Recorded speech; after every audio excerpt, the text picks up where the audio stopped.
Okay, I know it's been a little while. There's a reason Yep. it's been a little while. But I figured that since we had a little bit of free time today, we would address some things regarding TNA. That's how we started here on YouTube anyway. So the first thing that I want to talk about, well, really, this is kind of a message to Dixie Carter and the entire company in general. We are supremely frustrated with this company. Well, let's go back to the fact that we've supported this company through thick and thin. We did the TNA Addict show. We were promoting things that we didn't even believe in, but we did it because we thought it was a cool opportunity. And it has gotten to the point where it's just totally ridiculous and the reason it's so frustrating is you have all the tools. You have all the tools, but you have nobody that's got the brains enough to carry it out. Mm-hmm. They're making simple mistakes that indie companies make. There's no reason whatsoever that if you have the greatest talent roster ever assembled, that you should not be delivering. Yeah. I mean, how is that possible? It doesn't make any sense to me. You know, we've ordered pay-per-view after pay-per-view, bought T-shirt after T-shirt, live event after live event, plane ticket after plane ticket, just so we could show our support for companies that we believed in, that we knew was the future. Yep. All we said was the only thing that TNA lacks right now is 2 hours. Yep. If they could get that 2-hour deal, they would be able to showcase more of what they offer. Yep. And what have they done? They've gone in the complete opposite direction from when we started following them as fans. Yep. And you get so many people from the office and guys like Eric Bischoff and Kevin Nash and all these other people that say, you know what? Internet fans are such a small portion of the audience. Their opinion doesn't mean anything. Well, guess what, morons? It's not 1997 anymore. Yep. Freaking 90% of the world has the internet, you idiot. So guess what that means? If someone's interested in your product, what are they going to do? Most likely, they're probably going to Google it and try to find out more information, which makes everyone an internet fan. What's funny is you have the same guy that says the internet fan isn't a large base of the audience, Eric Bischoff, but he also tells you to go to TNAWrestling.com to vote for your top 10 list. And who wins? Who gets the huge advantage? Nigel McGuinness, baby. Desmond Wolfe. 50% of the votes. Yeah. And that's over Jeff Hardy, Sting, AJ Styles, Mr. Anderson, Kurt Angle. Oh, but wait, we really didn't want you to have an opinion. No. We really didn't want your opinion to matter that much. So now the top 10 contenders are going to be decided by Dixie Carter and Eric Bischoff and Hulk Hogan. And the fans. And the fans. And the fans. I'm sorry. I thought this was supposed to be about the fans. Here's my thing, okay? And what pissed me off about that was, okay, if we voted for Desmond Wolfe and he got to face RVD, we didn't vote for a 5-minute squash match, okay? We voted for a match that was going to be that Desmond was going to take RVD to the limit. And we didn't get that. So what's the point even give us a match? Don't even give us the match. Don't even bother. You're wasting your time. And the same thing goes with you want to put Desmond with Abyss and all that stuff. Abyss isn't over. Yep. Nobody cares about Abyssomania. It's stupid. Yep. Okay, let's go on about the thing is the thing that really makes me mad about the importance of the internet fan and the reason I bring up the UFC all the time, comparing it to pro wrestling, is just because it's a successful business model. That's what it is. And so I always talk about it because they're doing everything right. And basically when it comes to the internet fan, if the internet fan is such an importance, then it drives the business. And the problem is Dana White wants Fedor, and it has nothing to do with pleasing the casual fan. He wants Fedor because he wants to please that internet fan base because that is the hardcore fan base, and he knows that. That's the heart and soul That's of the why company. he logs on to the underground. Exactly. He wants to see what the hardcore fan base wants. Because the hardcore fan base is going to educate the casual fan base and get them to watch. And even then, the build-up, the primetime show, the countdown show, whatever they do is going to get the casual fan to watch anyway. Yeah. So absolutely. It's about pleasing the hardcore audience because those are the guys that drive your business. And what pisses me off is WWE stopped pleasing their hardcore fan base, so the hardcore fan base went to another company called TNA, and now TNA's doing the exact same thing. What kind of business sense does that make? Yeah.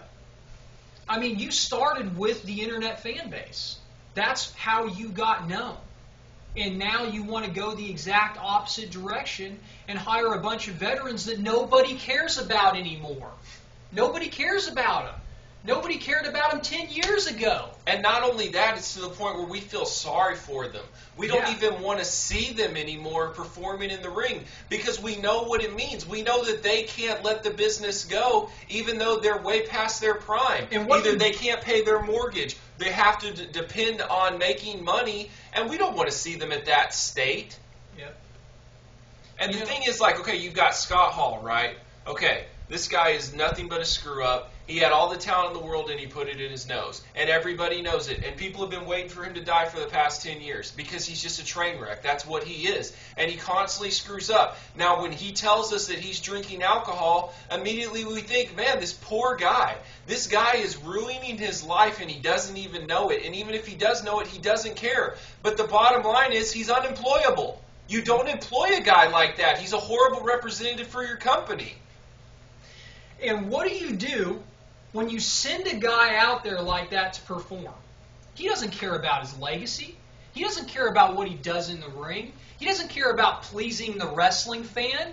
All he cares about is the paycheck he gets afterwards that he can go spend at the bar getting trashed and then get arrested afterwards. It's not his paycheck bill, it's his Chizek. Yeah. But that's what the veterans do. They ruin their legacy every time they go out there because they cannot perform the way they performed in their prime. And that goes for you too, Stinger. Yeah, absolutely. Right? You're absolutely. good for a Polaroid, you're good for an autograph. And you're not even that good at that. You're unfriendly to the fans. And that's a known fact. Anybody that's met you most likely says you're a jerk.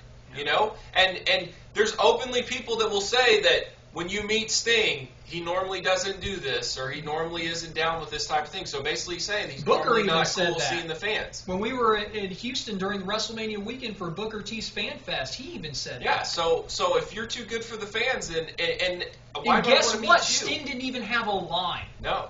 All right? No. That just tells you how much people actually want to meet this guy. They kept on doing a countdown for Sting, 20 minutes, 25 minutes. And there was nobody there. Nobody there. So that shows one thing. Okay. And what tops this all off, Doug, I'm sorry to interrupt you, but what tops this all off is you're paying these guys 6 figures. Yeah. You're wasting your money on guys that are not going to be paying dividends for you in the future. Yep. What type of sense does that make? Why can't you listen to the fans that are going to be driving your business in the future, the fans that actually pay money to see your show, not the other way around where you're paying the veterans to go out there and give no effort? Yep. And the thing is, okay, if you put in veterans, and let me explain this. Okay, mixed martial arts match, it's not always about the fight. It's about who wins and who loses. That's the most important thing. If Rashad and Rampage have their fight and Rampage goes out there and smokes him in 30 seconds, I'm perfectly happy. I could care less. If the fight's a big, boring decision but Rampage wins, I'm fine with that. I don't care. I want to see Rampage win. That's my number one goal. As a wrestling match, I don't really care who wins or loses. I want a great match. That's all I want. And regardless of the outcome, sometimes a finish can ruin a match, but more than likely if it's a great match, you don't even care. And if it's a clean finish, you're fine. And exactly. And if you have a veteran that cannot deliver and you put him in there with somebody that can, guaranteed it's not going to be that great of a match. So therefore your pay-per-view has failed, your impact rating has failed. It's a stupid idea, and I have no idea why you continue to do it. Are you doing Sting and Rob Van Dam at Slammiversary? Yes. Nobody gives a crap about that. No. Nobody voted for Sting in the first place. Yep. So why are you going to pretty much deny the wrestling fan's opinion and put him in the main event with a guy like Rob Van Dam? Absolutely. You should be getting on the phone with Jerry Lynn and doing a one pay-per-view appearance deal with him and have him take Rob Van Dam to the limit for a competitive match one last time. Yep. If you're going to put a guy like Sting in there, I'd rather see Rob Van Dam and Jerry Lynn one more time than that. At least Jerry can go. Yep. All right, so let's go over veterans that we're gonna go ahead and release, and also other talent that we think we should release. That's one of the biggest problems with TNA is they have a crammed roster full of guys that they either don't use, and they only have a 2-hour limit to what they can use these guys at. Yep. You know, I mean, they've got 2 hours on Impact and so much talent, Yep. so many guys. Yep. So let's just go over the guys that we would get rid of that are a waste of money.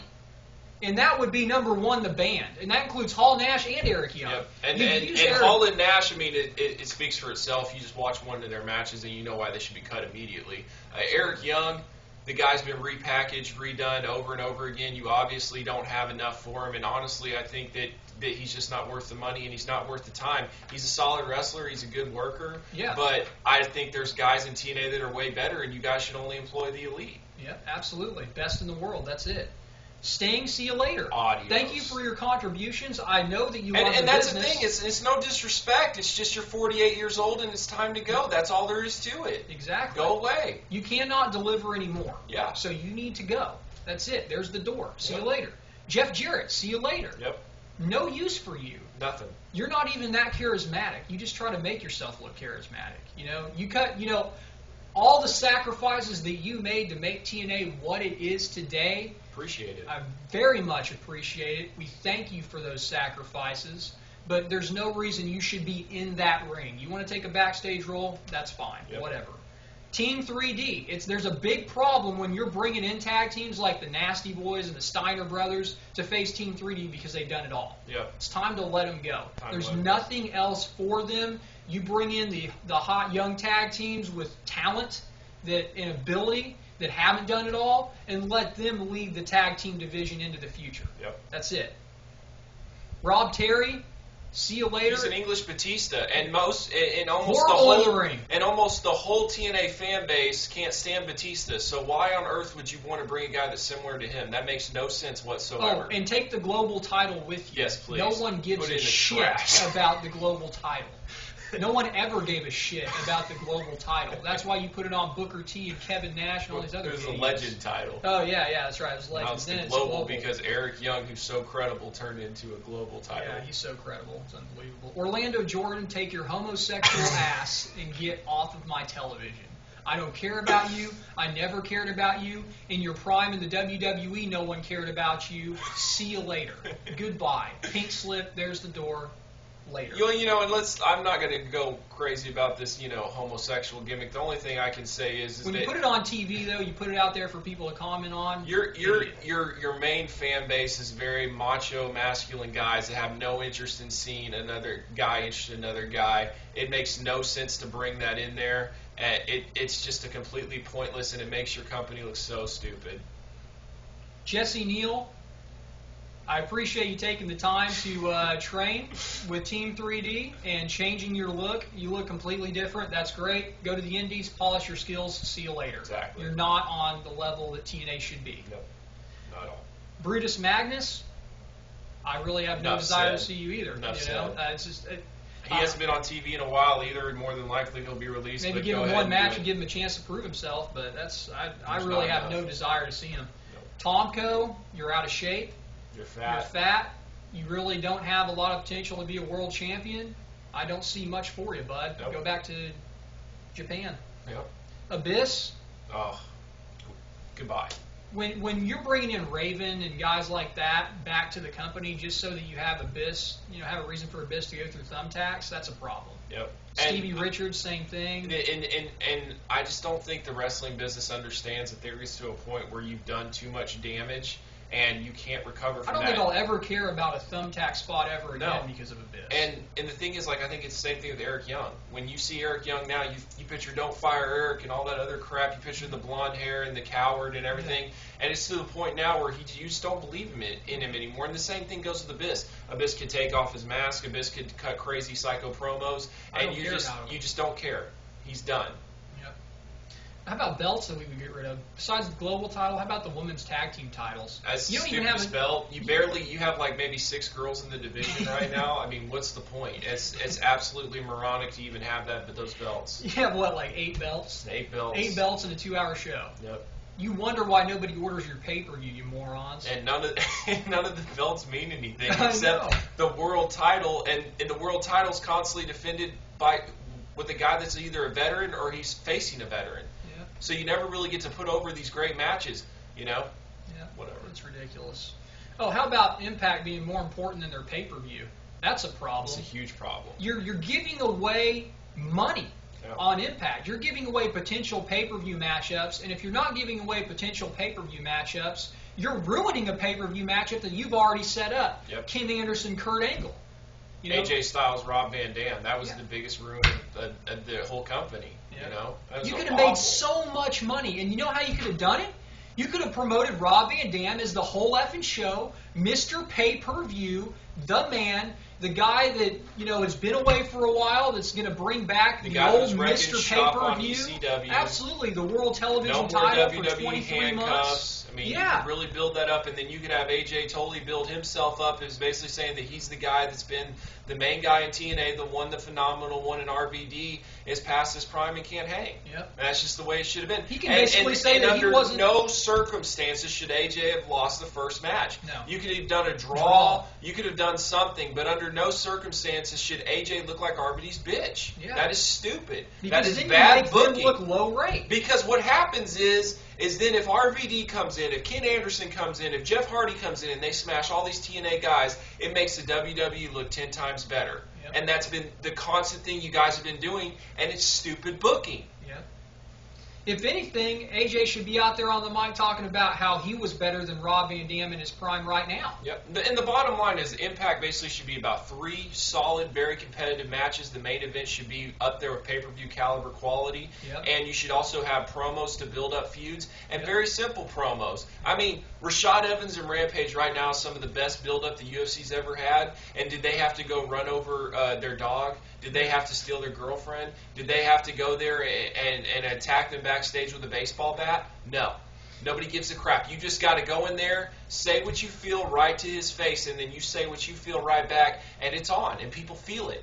And I think another problem, too, that we need to point out is the fact that TNA does have too many pay-per-views. I think the wrestling business in general has too many Yes. pay-per-views. Would you rather have 12 pay-per-views with a shitty pay-per-view buy, or would you rather have 8 with really strong pay-per-view buys? Yep. Now, I think you need to do a pay-per-view every month and a half or 2 months, but Yep. when you do one every month with the UFC being as big as it is right now and MMA in general, it's just hard for people to dish out that money. Yep. And not only that, it's hard to put importance behind your storylines when you're doing a pay-per-view every single month. Yep. You know, the amount of pay-per-views and increase the importance of belts, because Yep. that's what decreasing the pay-per-views will do. Yep. You know, you need to put more importance on belts. And how do you do that? You have simpler storylines. Not every match has to have a freaking creative finish. And when it gets to the time where the belt's being defended, you have a hell of a match that people can talk about with a clean finish. That's Yeah, those it. pay-per-view matches, they have to have a clean finish because that's what people paid for. They paid for the finale. And then the impacts are going to build up the next feud. And then by the time that match happens, then it's got to be a clean finish again. And then your champion looks credible, and the guy that took your champion to the limit looks credible. You know? It's a simple deal. It really is. It's a simple deal. And not every match has to have a storyline or creative finish. No. I hate it when you have 6 or 7 pay-per-view matches and every single one has its little own storyline. Yep. How about you want to be the best, I want to be the best, let's find out who the best is so I can get my shot at the title. Yep. That's it. That's it. It's not that difficult. Abyss and Desmond Wolf, for example, they should just be wrestling. They don't have to have this crazy feud where Desmond Wolf had to make that Chelsea got hit by Abyss, and then it was all a big plan. And I mean, nobody cared. And the thing is, you did it a week before the match, and there was no even announcement of the match, so nobody even gave a freaking crap about it. And then all of a sudden, you put it on pay-per-view. Nobody cares. It's a filler. It is a filler. And your title matches should have sit-down interviews, Yes. either in the back or one-on-one interviews in the ring to build up the actual match at pay-per-view time. Yep. You know, you need to emphasize the importance of the belt. You need to emphasize whatever storyline you're using, but you don't need to have every single And match. if they're going to be smart, which is not likely, but if they're going to be smart, they need to have Kurt Angle go through the top 10, wreck shop, look very credible, have great matches with everyone, not just go in there and just smash guys 5 minutes. I'm talking people are like, holy crap, Kurt Angle's on a whole nother level. He's having match of the year every single time he's facing one of these top 10 guys. And RVD also needs to wreck shop. It needs to be built up, and it needs to be built up all the way to Bound for Glory. And then they have their finale, and there needs to be a finish for whoever wins the title, and that's it. Give them 25, 30 minutes and call it a day. And then you're talking about match of the year. Absolutely. And it's that simple, and It's people are something excited people can talk about it. Yeah. You know, it's easy. Yeah. Easy. Oh, and one more thing, too. TNA Reactions debuting next month. Can't wait. Re-debuting. Yeah, re-debuting. because that .2 or .3 rating was so strong that they got to bring it back. Yeah, well, I think one of the big problems with that show, as we had talked about earlier, is, and you had pointed out, was that it's all kayfabe. Yeah. Not everything needs to be kayfabe. No. To me, the internet fan and the wrestling fan in general has grown a lot smarter over the past 10 years. Well, and Dixie, I'm going to be nice to you, and I'm just going to kind of fill you in that basically during the Attitude Era, Vince kind of let everyone know that, hey, this stuff is scripted, and so did Eric Bischoff. So you're basically telling the new fans that are watching now are telling it's still scripted, but the old fans know that this stuff is all scripted, but we can still enjoy it, and it was still the most successful it ever been when people found out that it was scripted, that it wasn't all real, and everybody knew it, but it was never told. When it was told, everybody was like, oh, okay, we can go with that, because it's still entertaining. It's still an entertaining show. Yep. Oh, and how about Eric Bischoff? Do we need him? No, we don't need him. Get out. Nobody cares about Eric Bischoff being a dick. He was that 10, 15 years ago. He's probably been that his whole life. Yeah. No one wants to pay to see Eric Bischoff It on the worked. television It worked for program. the Monday nights because it represented the new Monday Night War, but now Even that then, you're though, off Monday nights. Even then, though, I remember us talking about it, like, really, do we need to see Eric Bischoff play the guitar? After a month, it was done. It was horrible. After a month, Nobody it was cares. done. Vince Russo, see you later. Oh, Nobody please. in their right mind should employ Vince Russo to if work Vince for their Russo company. got released today, he would be unemployed forever. Yep. He has no business being in the wrestling business, and every fan knows it. And you've heard Fire Russo throughout all the time, throughout all your shows. Arenas all over the freaking U.S. And you're like, well, that's our hardcore fan base that actually have bought a ticket saying Fire Russo, but we're not going to do that. Yep. Here's my point. How are you going to tell me what I like? I tell you what I like, and you give it to me. I'm the fan. I'm purchasing your product. Don't tell me what I'm going to like, because guess what happens? I'm going to get pissed off, and I'm not going to buy your show. And it's that simple. Me and Bill went to a house show in Dallas like 3 years ago, and we saw Samoa Joe and Christian, and the main event was Booker T and freaking Robert Roode. And we had a blast because the energy was amazing. And back then, TNA was delivering in the ring on a consistent basis. You just came to Houston. You had RVD versus AJ Styles, which was a huge dream match of mine. I couldn't wait to see that match. And you had, Kurt Angle and Ken Anderson, I think, was on 40 there? minutes away we are. 40 minutes away, and we did not buy a ticket. You want to know why? Because you have pissed us off. Yep. Because you're telling us what we like, and we're telling you this is crap. We're the main reason, as a fan, the hardcore fan base is the main reason where you're at, and you're constantly spitting in our face. You want to be different? You want to be different, right? That's the whole reason why you've done the Terror Dome, all these stupid gimmicks, all the things that you've done. You want to make TNA a standout, right? You want to be an alternative competition to the WWE. You want to make money. You want to have bigger pay-per-views. You want to run bigger venues. I get it. But you know how you do that? You take the young athletes that have the God-given talent to go out there and showcase their abilities and have matches of the year every single time, and you let them go out there and be themselves. You don't hire Scott Hall. You don't hire Kevin Nash. You don't use Sting or Jeff Jarrett or any of these other morons that think they still have it. All right? You take the young talent and you build your future. You build your future. Does Dana White say, look, George St. Pierre, I know you're the best in the world right now, but you know what? Ken Shamrock got a pretty big reaction. We're going to go and bring him back, and we're going to have you sit out for a while. We'll put you on the prelims. We'll put you a little bit on the undercard.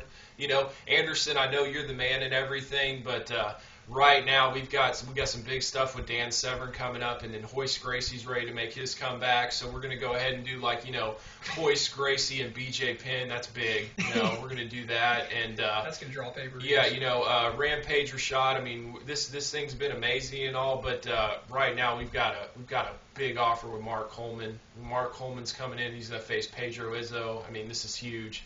We're going to go ahead and sit you guys out. No! It doesn't happen that way because they're smart. Post this on Dixie's Twitter. Yes. Post this wherever you can. Our job is to make sure that TNA hears this understands this. And they can't do much more. They've already blocked us, because we're actually being honest. Yeah. And constantly Nobody likes honesty. They constantly say that they're here for the fans. And that's why your company's in such shit right now, is because people are willing to be honest and upfront with you. Yep. The show sucks. Yep. And the sad thing is like we've said 150,000 times, is you have the best talent roster ever assembled, give or take a few veterans. Ever. It's an unbelievable talented roster. Jim Ross, okay, he flat out said it's easy to fix. It's easy to fix. But nobody that you have employed can fix it. So guess what, Dixie? Fire them. It's not that hard. Wasting your money.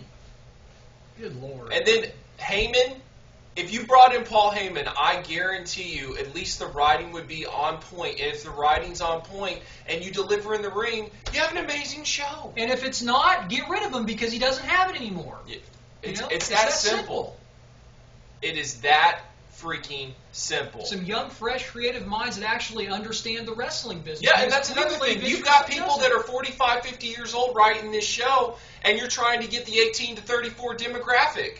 How does that make any sense? How does that make any sense whatsoever? And all you can say is, well, you don't know what it's like backstage. I know what I like, and that's all I need to know. And that's why TNAWrestling.com is not set as my homepage. That's why TNA Impact is not on my DVR. That's why I don't buy TNA merchandise. That's why I don't buy pay-per-views. Yep. It's that simple. We can go from spending hundreds to thousands of dollars on TNA to spending zero. Yep. Because I don't believe in their product. I don't believe in your product anymore. But I'm going to tell you this. When you guys are done, wrestling's done for me. That's it. It's a wrap. That's what frustrates me, is that because you're going to make stupid decisions, I'm going to lose something that I love. Because I tell you what, Vince spit in my face a long time ago, and he has no desire to change. But you do. You have the opportunity to change. You have the opportunity to turn this thing around, and it's easy. It's so easy. But you continue to ignore the fans, and you've got Hulk Hogan in your ear going, look here, brother, we can do this or we can do that. And he has no idea anymore either. The guy was in his prime in the 80s. It's a totally different business. We're smart now. We understand the business. You're not going to work the fans like you used to. And then you've got Scott Hall, Kevin Nash, and Sean Waltman saying they're dressing in a different locker room. What type of message does that send to the other boys? Yep. Why are they even there? The only TV that Scott Hall should be on, like Doug said, is freaking Celebrity Rehab. Absolutely. And I guarantee you it would be a sad, tragic story. You would see a guy go out on his last nickel to go buy alcohol. You're the best in the world, right? You say you employ the best in the world. Why do you have them there? Yeah. Because they're clearly not the best. Kurt Angle, Kazarian, AJ Styles, Desmond Wolfe, Samoa Joe, Jay Lethal, Motor City Machine Guns. Beer money. Beer money. I mean, even Matt Morgan shows potential. I mean, you've got guys out the wazoo with talent. And yet you want to give me Sting, Jarrett, the band? Are you kidding me? Get them off TV. It's that freaking simple. Post this on Dixie's Twitter. Post this wherever you can. Our job is to make sure that TNA hears it, understands it, and hopefully takes it to heart.